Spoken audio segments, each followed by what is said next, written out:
స్వామివారి సేవకులుగా చాలా మంది అనేక ప్రాంతాల నుంచి భక్తులు తిరుమల కొండ మీద 7 రోజుల పాటు సేవల్లో తరిస్తూ ఉంటారు కదా. నిజానికి వాళ్ళని చూస్తే ఆ సేవకి వెళ్ళొచ్చిన వాళ్ళను కూడా స్వామివారిగా భావించి కాళ్ళకి నమస్కారం చేసి వాళ్ళ కాళ్ళు కడిగి ఇంట్లో వాళ్ళు లోపలికి ఆహ్వానిస్తారు. స్వామివారి దగ్గర 7 రోజులు కొండ మీద ఉండి వచ్చారు అని.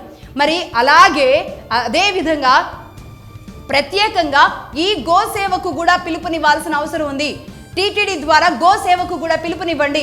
వేల మంది కదిలి వస్తారు. ముఖ్యంగా ఈనాటి జనరేషన్ని భాగస్వామ్యం చేయండి.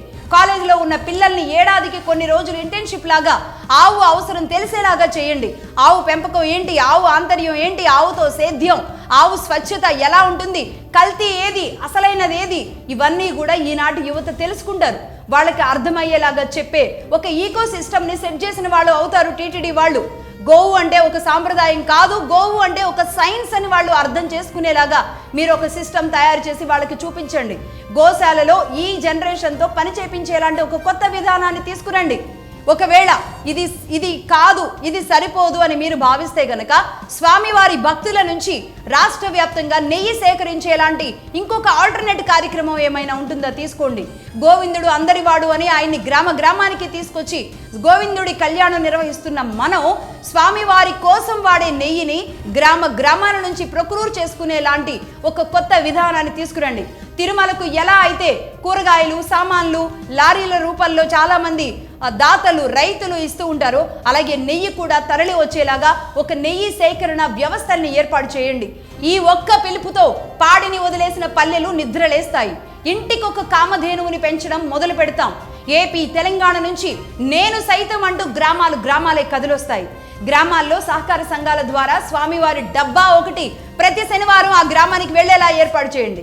ఆ ఆదాయం ఇదే రైతులకు ఇవ్వండి. అంటే ఏడాదికి 250 కోట్లు మీరు నెయ్యి కొంటున్నారు కదా, దీనిని ఇదే రైతులకి 250 కోట్లు మన రాష్ట్రంలో ఉన్న రైతులకి ఇంకొక రూపంలో అందించినట్టు కాదా?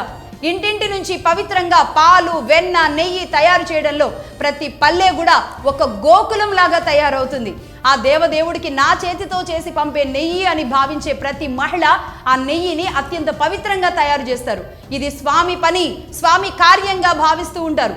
పక్క రాష్ట్రాలకు స్వామివారి ఆదాయాన్ని పంచేదానికంటే మన రాష్ట్రంలో ఉండే మన మహిళల చేతికి ఆ డబ్బుని ఆదాయంగా ఇవ్వండి. ఇప్పటికే ఏ రాష్ట్రానికైనా సరే గుండెకాయ లాంటిది రాజధాని. ఆ రాజధాని విషయంలో, అమరావతి విషయంలో ఎన్ని దుష్ప్రచారాలు జరిగినాయి చూసాం కదా. అలాగే ఆంధ్రప్రదేశ్ చేసుకున్న ఏనాటి పుణ్యమో తెలియదు కానీ కలియుగ దైవం ఏడుకొండల స్వామివారు మన దగ్గర ఉండడం, ఏడుకొండల్లో వెలియడం, ఇది మన అదృష్టం. ఆయన పేరు తలుచుకుంటేనే చాలు అనుకుంటారే, ఆయనే మన ప్రాంతంలో మన మధ్య ఉంటే అలాంటి తిరుమల విశిష్టతని మనం కాపాడుకోవాల్సిన అవసరం ఉంది. స్వామి పైన నమ్మకం లేని వాళ్ళు ఏమైనా చేసి ఉండొచ్చు.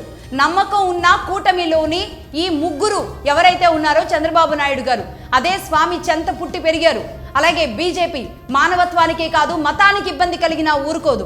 ఇక పవన్ కళ్యాణ్ గారు తాను సనాతనాన్ని నమ్మడమే కాదు పాటిస్తూ ఒక యంగ్ లీడర్గా ధైర్యంగా నేను సనాతన వాదిని, సనాతనాన్ని కాపాడుకోవడానికి నిలబడతాను అని నిర్భయంగా చెప్పిన గట్స్ ఉన్న నాయకుడు. ఇలా ముగ్గురు 3 పక్కల నుంచి బలంగా ఉన్నారు. కాబట్టి తిరుమలలో గోవుల పైన తీసుకోవాల్సిన చర్యల్లో కానీ మన చుట్టూ ఉన్న స్వయంభూ ఆలయాలతో పాటుగా అన్ని దేవాలయాలను కాపాడుకోవాల్సిన అవసరం కానీ మన మీద ఉంది అని గుర్తించాల్సిన అవసరం ఉంది. గోవు దేవుడి కోసం మాత్రమే ఇచ్చేది కాదు, సొసైటీకి మీరు చేసే మెరుగైన మేలు అని గుర్తించండి. పడిపోతున్న ధర్మాన్ని గోవు ద్వారా నిలబెట్టండి. గోవు, భూమి, మనిషి, జీవరాశులు ఇవన్నీ ఒక చక్రంలో తిరుగుతూ ఉండాలి. చక్రం దిశ మారుతోంది. పూర్తిగా తన గతి మారేలోపుగా మీరంతా కొన్ని విషయాల్లో మనసుతో పనిచేయాల్సిన అవసరం ఉంది. రాష్ట్రంలో రాజకీయాలతో ఒకరి మీద ఒకరు నిప్పులు చెరుక్కుంటూ ఇక్కడ భగవంతుడిని మధ్యలో పెట్టేలాంటి క్రీడలు కాకుండా నిజంగా టీటీడీ ఒక డైరీ స్థాపన చేయాలి అని తలిస్తే గనక ఇది ఒక చరిత్ర అవుతుంది. దేశంలోనే ఇప్పటి నుంచి మరో చరిత్రగా మారుతుంది. ఆ విషయాన్ని గుర్తించాల్సిన అవసరం ఉంది.